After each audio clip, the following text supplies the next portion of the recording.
नमस्कार, स्वागत है आपका हमारे विशेष कार्यक्रम जीवन मुद्रा। ज्योतिष, वास्तु एवं मनोविज्ञान का संगम है। यदि आप अपने जीवन में तनावग्रस्त हैं, आपकी समस्याओं का समाधान नहीं हो पा रहा है और हर तरफ से निराशा एवं दुर्भाग्य आपका पीछा कर रहा है, तो अब समय आ गया है परिवर्तन का। मिलिए हमारे विश्व प्रसिद्ध ज्योतिषाचार्य, वास्तु गुरु एवं मनोवैज्ञानिक मार्गदर्शक डॉक्टर कृष्णकांत लवानिया जी से, जिनकी ज्योतिष और वास्तु में विश्व में 23वीं रैंक है, जिन्होंने 20 से अधिक राज्यों के राजभवनों की वास्तु की है और उत्तर प्रदेश के राज ज्योतिषी भी हैं। ये जंतु विज्ञान, ज्योतिष शास्त्र एवं मनोविज्ञान विषय में PhD की उपाधि प्राप्त है। इनका अनुभव ज्योतिष एवं वास्तु के क्षेत्र में 23 वर्षों का है। उनके पास है आपके जीवन से जुड़ी हर समस्या का समाधान। उनके ज्योतिषीय एवं मनोवैज्ञानिक परामर्श से अपने जीवन के हर पहलू का संतुलन प्राप्त करें। डॉक्टर लवानिया न केवल ज्योतिष और वास्तु में अपनी विशिष्टता के लिए जाने जाते हैं, बल्कि ये मनोविज्ञान के क्षेत्र में भी एक अग्रणी हस्ती के रूप में स्थापित है। उनकी मनोवैज्ञानिक अंतर्दृष्टि और परामर्श ने असंख्य लोगों के जीवन में सकारात्मक प्रभाव डाला है। यह सम्मानित व्यक्ति RCI से मान्यता प्राप्त मनोवैज्ञानिक भी हैं, जो उनके 23 वर्षों से अधिक व्यापक अनुभव और कौशल का प्रमाण है। डॉक्टर लवानिया की विद्वता और अनुभव ने उन्हें अपने क्षेत्र में एक ऐसी प्रामाणिक शक्ति बना दिया है, जिसकी गूंज न केवल भारत में बल्कि अंतर्राष्ट्रीय स्तर पर भी सुनाई देती है। तो गुरुजी, आपका बहुत बहुत स्वागत है हमारे खास प्रोग्राम में। दर्शकों सभी को जय श्री राम, आप सभी का स्वागत है। तो दर्शकों, आज का हमारा जो कार्यक्रम है वो सारा की सारा बेस्ड है भूखंड के कटाव पर, यानी कि हमारा जो आज का मुद्दा है वो है भूखंड का कटाव। तो गुरुजी, क्या होता है भूखंड का कटाव? वास्तुशास्त्र और विज्ञान का संयोजन न केवल हमारे जीवन को बेहतर बनाने में सहायक है, बल्कि यह हमें उन अदृश्य ऊर्जा और प्रभावों को समझने में भी मदद करता है जो हमारे आसपास के वातावरण से उत्पन्न होते हैं। भूखंड का आकार और उसमें मौजूद कटाव, चाहे वो किसी भी दिशा में हो, उसके नकारात्मक या सकारात्मक प्रभाव हो सकते हैं। इस टॉपिक में हम शास्त्रों और विज्ञान के दृष्टिकोण से भूखंड के कटाव के प्रभावों का विश्लेषण करेंगे। साथ ही हमारे जो विशेष अनुभव हैं उनको आपसे साझा करेंगे। और तो गुरुजी, भूखंड के कटाव का शास्त्रगत और वैज्ञानिक महत्व क्या होता है? देखिए आयुषी जी, वास्तुशास्त्र में भूखंड के विभिन्न दिशाओं में कटाव का विशेष महत्व है। प्रत्येक दिशा की एक विशिष्ट तत्व और ऊर्जा प्रतिनिधित्व करती है और उसका कटाव उस दिशा की ऊर्जा को बाधित कर सकता है। शास्त्रों में दिशा के अनुसार भूखंड के कटाव के प्रभाव और उनके निवारण के उपाय विस्तृत रूप से वर्णित हैं। जैसे अगर हम बात करें उत्तर पूर्व दिशा अर्थात ईशान कोण का अगर कटाव है, तो शास्त्रगत महत्व यह है कि उत्तर पूर्व दिशा जल तत्व की होती है और इसे भगवान शिव का स्थान माना गया है। इस दिशा का कटाव अत्यंत अशुभ होता है, जिससे मानसिक तनाव, आर्थिक तंगी और स्वास्थ्य संबंधी समस्याएं हो सकती हैं। अगर वैज्ञानिक दृष्टिकोण की अगर इसमें बात करें, यह दिशा सूर्य की सकारात्मक ऊर्जा और चुंबकीय प्रवाह को नियंत्रित करती है। इस दिशा का कटाव होने से प्राकृतिक ऊर्जा का प्रभाव बाधित हो जाता है, जिससे मानसिक असंतुलन और समृद्धि में भी कमी आ सकती है। दक्षिण पूर्व अर्थात आग्नेय कोण का कटाव की अगर हम बात करें, तो शास्त्रगत महत्व इसका यह है कि दक्षिण पूर्व दिशा अग्नि तत्व की दिशा है और यह गृहिणी के स्वास्थ्य और रसोई के लिए महत्वपूर्ण है। इस दिशा के कटाव से घर में आग जैसी दुर्घटनाएं और महिलाओं के स्वास्थ्य संबंधी समस्याओं के कारण बन सकते हैं। वैज्ञानिक दृष्टिकोण की अगर हम बात करें, इस दिशा में कटाव ऊर्जा के संतुलन को जन्म देता है, जिससे घर में अत्यधिक गर्मी और इलेक्ट्रिकल समस्याएं भी उत्पन्न हो सकती हैं। अगर हम बात करें दक्षिण पश्चिम अर्थात नैऋत्य कोण की, तो इस कोण में कटाव अगर है तो शास्त्रगत रूप से बताया गया है कि दक्षिण पश्चिम दिशा स्थिरता और सुरक्षा का प्रतिनिधित्व करती है। इस दिशा का कटाव घर के मुखिया के लिए बहुत ही हानिकारक हो सकता है, जिससे मानसिक तनाव, दुर्घटनाएं और आर्थिक समस्याएं भी हो सकती हैं। वैज्ञानिक दृष्टिकोण से इसको देखा जाए तो यह दिशा चुंबकीय स्थिरता को प्रभावित करती है, जो घर की संरचना और निवासियों की मानसिक स्थिति पर प्रभाव डालती है। अगर हम बात करें उत्तर पश्चिम अर्थात वायव्य कोण के कटाव की, तो शास्त्रगत तरीके से इसका महत्व बताया गया है कि उत्तर पश्चिम दिशा वायु तत्व की दिशा है और यह रिश्तों, कानूनी विवादों और सामाजिक संबंधों पर असर डालती है। इस दिशा का कटाव घर में कानूनी समस्याएं, रिश्तों में अस्थिरता और सामाजिक तनाव का कारण बन सकता है। वैज्ञानिक दृष्टिकोण से अगर हम इसकी बात करें तो इस दिशा का कटाव वायु प्रवाह और संचार में बाधा डालता है, जिससे घर में अस्थिरता और शांति पैदा होती हैं। यानी कि ये सारी चीज़ें हैं बहुत ज़्यादा प्रभावित होती हैं हमारे जीवन पर। गुरुजी, मैं आपका अनुभव जानना चाहती हूँ। आपके अनुभव में आपने कई सारे उदाहरण देखे होंगे, कई सारी ऐसी चीज़ें देखी होंगी। आप हमारे दर्शकों तक क्या अनुभव साझा करेंगे? देखिए, अगर हम अपने अनुभव की बात करें तो हमें अहमदाबाद जो है, हमारे एक वहाँ क्लाइंट हैं शालिनी पटेल जी और उनके पुत्र सीए आयुष पटेल, उनका घर देखने का अवसर हमें अहमदाबाद में मिला जी। इस घर का वायव्य कोण कटा हुआ था, जो वास्तुशास्त्र के अनुसार बहुत ही अशुभ माना जाता है। जैसे ही मैंने इस भूखंड का अवलोकन किया, मुझे महसूस हुआ कि यहाँ कुछ गंभीर समस्याएं उत्पन्न हो सकती हैं। बातचीत के दौरान शालिनी जी और आयुष जी ने हमें बताया कि उनके चाचा ने उन पर बहुत खतरनाक कानूनी मुकदमे लगा रखे हैं, जिससे वो बहुत परेशान हैं। वायव्य कोण का कटाव न केवल कानूनी समस्याओं का संकेत देता है, बल्कि घर में रिश्तों में अस्थिरता और तनाव भी उत्पन्न करता है। मैंने तुरंत इस दिशा के दोष को दूर करने के लिए उपाय सुझाए।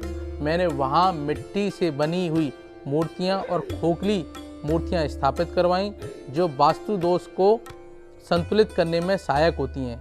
इसके अलावा मैंने कुछ अन्य विशेष वास्तु उपाय भी किए, जिनसे उस क्षेत्र की नकारात्मक ऊर्जा को समाप्त किया जा सका। आज 8 वर्ष बाद शालिनी पटेल और उनके परिवार का जीवन पूरी तरह से बदल गया है। कानूनी समस्याएं समाप्त हो गई हैं। आयुष पटेल की शादी हो चुकी है, उनके जुड़वा बच्चे हैं। घर में हर तरफ से खुशहाली और समृद्धि है। यह अनुभव न केवल वास्तुशास्त्र की प्रभावशीलता को प्रमाणित करता है, बल्कि यह भी दर्शाता है कि शास्त्रीय और वैज्ञानिक दृष्टिकोण का सही समन्वय हमारे जीवन में स्थिरता और शांति ला सकता है। तो दर्शकों, जाना आपने कि जितना वैज्ञानिक दृष्टिकोण हमारे जीवन में इम्पॉर्टेंट है, उतना ही शास्त्रीय दृष्टिकोण भी हमारे जीवन में बहुत ज़्यादा मायने रखता है। भूखंड का कटाव भी हमारे जीवन में उतना ही मायने रखता है जितना कि भूखंड का चुनाव मायने रखता है। तो दर्शकों, आगे हम गुरुजी से जानते हैं कि गुरुजी, निष्कर्ष अगर हम निकाल रहे हैं इन सभी चीज़ों का, तो निष्कर्ष क्या निकाला जाएगा? देखिए, भूखंड के कटाव का शास्त्रगत और वैज्ञानिक दृष्टिकोण से विश्लेषण बहुत ही महत्वपूर्ण है। हर दिशा का अपना विशेष महत्व है और उनका कटाव विभिन्न प्रकार की ऊर्जा को प्रभावित कर सकता है। सही दिशा निर्देश का पालन और उचित निवारण के उपायों का प्रयोग करके इन दोषों को दूर किया जा सकता है और घर में सकारात्मकता और समृद्धि लाई जा सकती है। अहमदाबाद में किए गए मेरे अनुभव ने यह साबित किया कि जब वास्तुशास्त्र और विज्ञान का सही तरीके से उपयोग किया जाता है, तो यह जीवन में चमत्कारी बदलाव ला सकता है। तो गुरुजी, ये तो तभी होता होगा जब हम किसी घर को बनवाने के लिए भू का चुनाव करते हैं। कब हम भूखंड का कटाव हम देखते हैं? 2-3 तरीके से है आयुषी जी। जैसे कि एक तो है भूमि, जैसे हम भूमि ले रहे हैं, जब हमारे पास ऑप्शन होता है कि हम भूमि ले रहे हैं, तो कहीं ना कहीं उनके कटावों पे भी हम लोग वो कर लें, क्योंकि कहीं ना कहीं आजकल समय ऐसा है कि आपको ना तो बिल्कुल आयताकार ना आपको वर्गाकार एक प्लॉट मिल सकता है, उसमें कहीं ना कोई कोना कटा हुआ हो सकता है। या तो उसको गुनिया मतलब उसको चौकोर या आयताकार बनाया जाए, और नहीं बना सकते हैं तो उस कटाव के जो उपाय हैं वो ज़रूर किए जाने चाहिए। अब जैसे एक तो है भूखंड का आप कटाव वो है कर सकते हैं, परंतु अगर यही मकान अगर घर मिल जाए बाद में, अब तोड़ के तो बनाया नहीं जा सकता, तो ऐसी स्थिति में क्या है कि जो भूखंड के कटाव की वजह से घर में भी दोष उत्पन्न हो जाता है। क्योंकि अगर हम देवता वास्तु के अनुसार अगर बात करें तो हर जैसे 32 पदीय अगर उसकी बात करें हम देवता वास्तु की, तो हम लोग कहते हैं कि हर दिशा में 8 भाग होते हैं। उन 8 भागों में उसमें 8 देवता जो हैं निवास करते हैं। अगर बात ये करें कि हम अगर इसकी डिग्री बाय एनालिसिस करें तो हर दिशा के भाग, जैसे हम लोग किसी दिशा को कटा हुआ होते हैं तो हर दिशा के 9 भाग करते हैं जी। और 9 भाग करने के बाद उसमें ये देखा जाता है कि यहाँ कौन सा देवता, जो हर भाग का कोई ना कोई देवता होता है और उन 9 भागों में कौन से देवता का वो कटा हुआ है, तो उसी देवता की जो परेशानियां हैं उसमें उत्पन्न हो सकती हैं। तो देवता वास्तु के अनुसार भी ये कहा गया है। और अगर हम यूनिवर्सल ऑरा स्कैनर के द्वारा भी अगर इसकी जांच करते हैं तो भूखंड का कटाव जो है किसी ना किसी एनर्जी को प्रभावित करता है। जैसे अभी हमने वायव्य कोण के कटाव की बात की, तो वायव्य कोण में जो भूमि का कटाव जो है वो कहीं ना कहीं बहुत ही ज़्यादा, मतलब ये अग्नि तत्व का वायव्य कोण, सॉरी आग्नेय कोण जो है, अग्नि कोण जो है वो, अगर हम लोग बात करें अग्नि कोण की, तो अग्नि कोण में अगर कटाव है तो ये कहीं ना कहीं अग्नि की एनर्जी जो है वो उसको संतुलित करती है। अगर इसका कटाव अगर कहीं ना कहीं है तो थोड़ी सी गृहिणियों को दिक्कत आ सकती हैं और जो इनका खान पान और पकाना जो है वो कहीं ना कहीं दूषित हो सकता है, क्योंकि एनर्जी प्रॉपर उसमें सर्कुलेट नहीं कर पाएगी। तो भूमि के कटाव का बहुत ज़्यादा महत्व है। अगर भूमि का कटाव अच्छे उसमें है तो इसका और भी लाभ मिल सकता है, परंतु ज़्यादातर जो भूमि का कटाव है वो नकारात्मक होता है। इसीलिए हम कहते हैं कि या तो आप अपने मकान को जो बनाएं तो वो गुनिया में बनाएं, अगर नहीं बना सकते हैं तो उस कटाव को उस घर से अलग कर दें, उसमें किसी तरह का 2 भाग करके, एक मुख्य घर और दूसरा वो कटाव, तो उसको आप उसमें सम्मिलित ना करके उसको एक अलग पार्ट बना सकते हैं।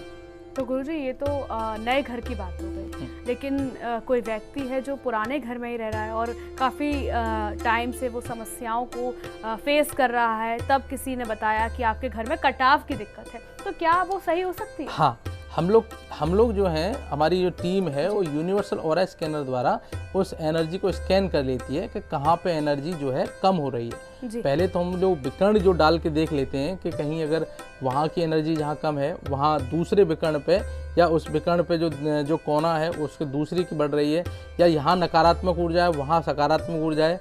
तो ऐसे करके जहाँ नकारात्मक ऊर्जा होती है वहाँ कुछ सकारात्मक ऊर्जा के स्रोत लगा दिए जाते हैं, जिससे कि वो नकारात्मक ऊर्जा वहाँ से समाप्त हो जाती है। तो अब जो साइंटिफिक वास्तु आई है, यूनिवर्सल ऑरा स्कैनर द्वारा जो वास्तु आई है, वहाँ यही प्रयोग किया जा रहा है कि जो नकारात्मक ऊर्जा जहाँ बन रही है उसको सकारात्मक ऊर्जा बनाने के लिए कोई ना कोई स्रोत उसमें लगा दिया जाता है। तो ये आज के समय में वास्तु का जो स्वरूप है वो बहुत ही अच्छा और सरल हो चुका है, जिससे हर व्यक्ति अपने घर की वास्तु को जो है वो सुधार सकता है। अभी आपने एक जिक्र किया कि वास्तु में नए-नए शोध भी हुए हैं, तो क्या-क्या नए-नए शोध हुए हैं सर?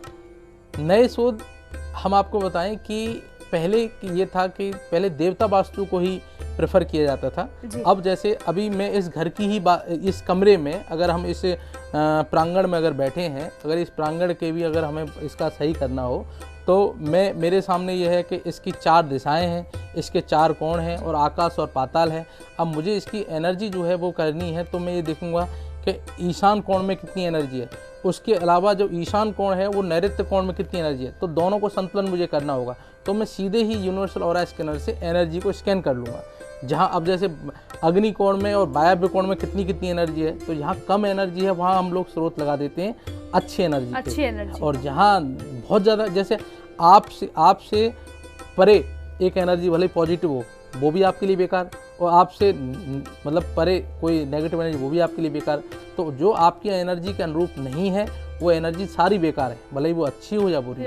हाँ, तो इसीलिए हम लोग कह सकते हैं कि जो घर के सदस्य हैं, आजकल हम ये भी करते हैं कि जो घर के सदस्य हैं उनकी सबकी कुंडलियाँ हम अपने पास रखते हैं, उनकी date of birth, time, birth place के अनुसार हम लोग ये देख लेते हैं कि इनको किस तरह के घर का जो है स्वरूप इनको फ़ायदेमंद रहेगा, या इस घर में कौन सा कमरा इनके लिए जो है वो महत्वपूर्ण रहेगा, जिससे उनकी तरक्की और समृद्धि में मतलब सहायक रहेगा। तो और या हम लोग अब नई जो टेक्निक आई है वो कलर थेरेपी की आई है।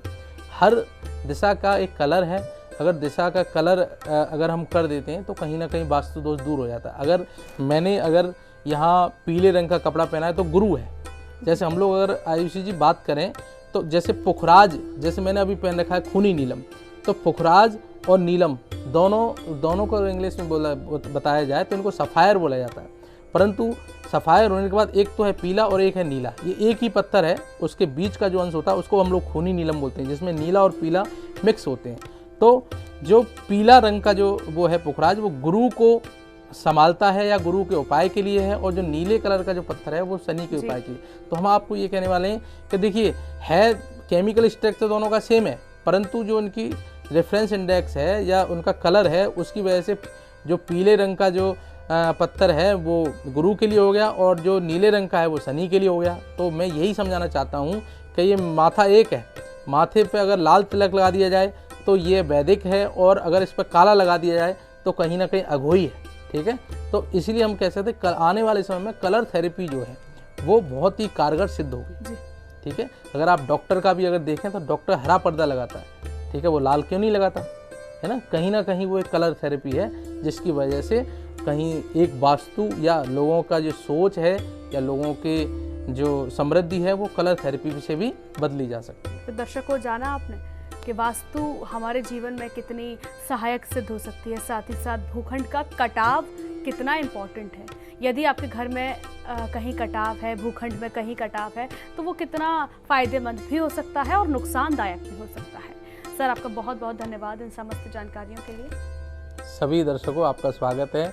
जय श्री राम, हारे के सहारे की जय। दर्शकों, आज के कार्यक्रम में फिलहाल इतना ही। मुझे दीजिए इजाज़त। हम फिर मुलाकात करेंगे आपसे किसी और खास चर्चा में, खास मुद्दे के साथ। नमस्कार।